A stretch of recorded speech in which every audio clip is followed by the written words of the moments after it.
Welcome back then folks to of course day 4 of Special Projects pack number 5, this time with a vehicle which should hit on the nostalgia, certainly for some real world racing fans, the Shelby Toyota 2000GT race car. From what I could see online, the specs of the actual car seemed a little bit vague, unless I was just missing something, so I'm getting it about as close as I could find to what the actual car should have. Which, like I said, seems to be about 202 horses and 1100 kilos. So not a massive difference from what you already have in the case of this car, but we have fitted some parts, of course. This is very much one of those builds which some people might not want to go as heavy on the tyre side of things as I have. You don't necessarily need racing tyres on a car like this, but I'll leave it down to you. You want your stage 1 weight reduction. Of course, you've got comfort mediums on it as standard. Some people probably prefer to give it that, or sports tyres to have that authenticity, but that's down to you, of course. As far as the other parts, I've got the power restrictor and the ballast. You will need to use some of that stuff in this build. The racing crank, the fully customised computer, the fully customised diff, of course. For the racing stuff, we've got the polished ports, the racing filter, silencer, manifold, pads, and of course, discs. Like I always say, doesn't really matter which discs you go for, be it drilled, slotted, or carbon ceramic, that's down to you. Then, of course, we have the fully customised suspension, transmission, the race clutch and flywheel as well. And like I said, I've gone for racing hards. I'm sure for some people that'll be way too over the top, so it depends on how realistic you want to go, I guess, because of course those are a more modern compound compared to what they would have been back then. It is a shame that we don't have kind of a Forza-style classic racing compound, but, you know, it's about as close as we can get. Technically the lower tyres are closer, but you know what I mean. As far as the extreme stuff, that is not fitted, and likewise with the ultimate stuff. So like I said, very simple to do. Of course, I will have already put up on screen that you can grab the livery in your library by clicking the link in the description below.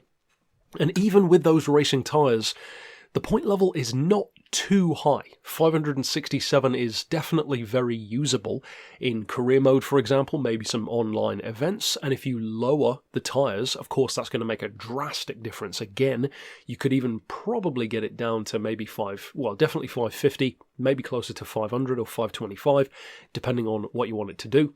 As far as the actual tuning, though, and as you can probably hear, hay fever season is well and truly underway.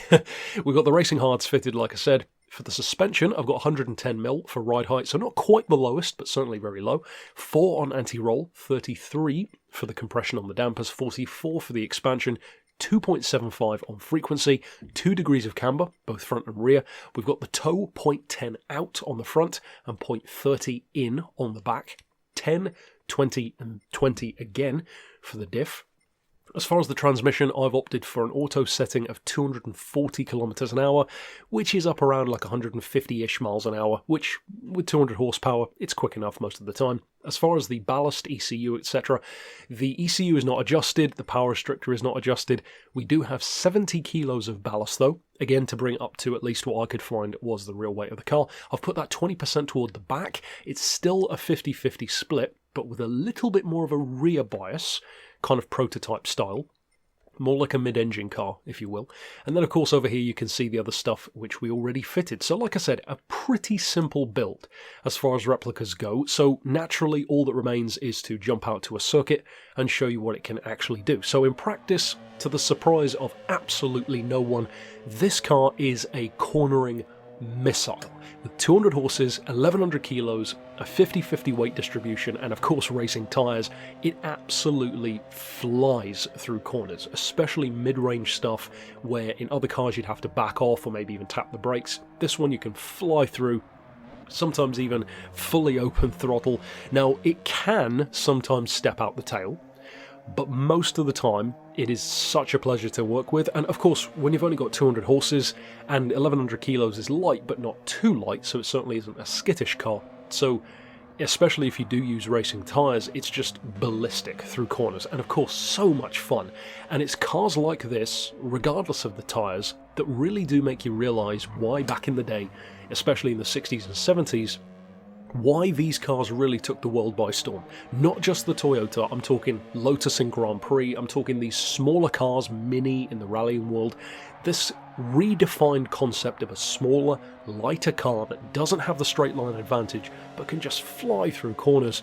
It wasn't an altogether new idea, but it definitely came into its own in the 60s and 70s, more so than you could say ever before, really taking on those much bigger cars. And of course, this is one of the most iconic Japanese examples of that. I believe one of the most expensive Japanese cars ever sold in real life as well, more recently. So if you do decide to use it, of course I hope you have a ton of fun with it. Hugely iconic car, and of course stick around for the few remaining builds in this particular pack. And of course it goes without saying, check out the ones that I've already done this week as well. But for now, as always, thanks for watching.